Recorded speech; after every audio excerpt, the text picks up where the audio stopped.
વાત કરીએ જૂનાગઢની તો જૂનાગઢ પોલીસની ગુજસી ટોક મામલે કાર્યવાહી કે જ્યાં આરોપીઓ પાસેથી દસ્તાવેજ કબજે કરવામાં આવે છે ત્યારે પ્રોમિસરી નોટ, કોરા ચેક વગેરે કબજે કરવામાં આવ્યું છે। આરોપીઓના 3 દિવસના રિમાન્ડ દરમિયાન પૂછપરછ હાથ ધરવામાં આવી ત્યારે કોર્ટે લાજપોર જેલ હવાલે કરવાનો હુકમ કર્યો છે।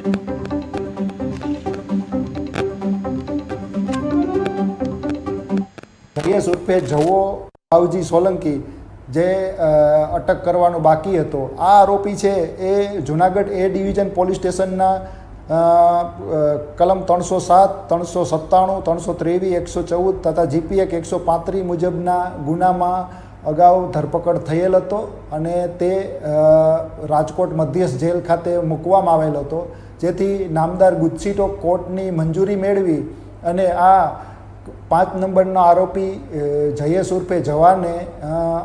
અમો દ્વારા અટક કરવામાં આવેલ છે તેમજ તેના નામદાર ગુજસી ટોક કોર્ટ મારફત દિવસ 2ના રિમાન્ડ પણ મેળવવામાં આવેલ છે। આ આરોપીની પૂછપરછ દરમિયાન યુક્તિ પ્રયુક્તિથી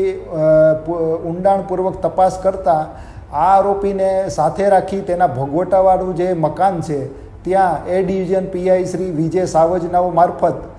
મકાનની ઝડપી કરાવતા આ આરોપીના ભોગવટાવાળા મકાનમાંથી કુલ 116 શંકાસ્પદ દસ્તાવેજ સાહિત્ય મળવા પામેલ છે। આ દસ્તાવેજોમાં મુખ્યત્વે જોઈએ તો પ્રોમિસરી નોટો મોટા પ્રમાણમાં મળેલ છે, વેચાણ દસ્તાવેજો મળેલ છે,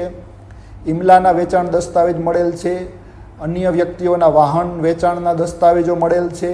કોરા ચેકો જેમાં સહી કરેલી હોય અન્ય વ્યક્તિઓએ તેવું મળેલ છે,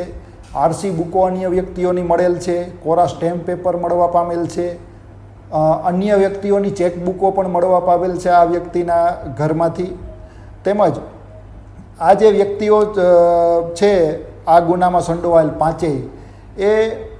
જુદા જુદા ગંભીર ગુના જેમ કે હત્યાનો પ્રયાસ, આર્મ્સ એક્ટ, રાયોટિંગ, મારામારી, પ્રોહિબિશન વગેરે પ્રકારના ગુનાઓમાં સંડોવાયેલા આખી ગેંગ છે,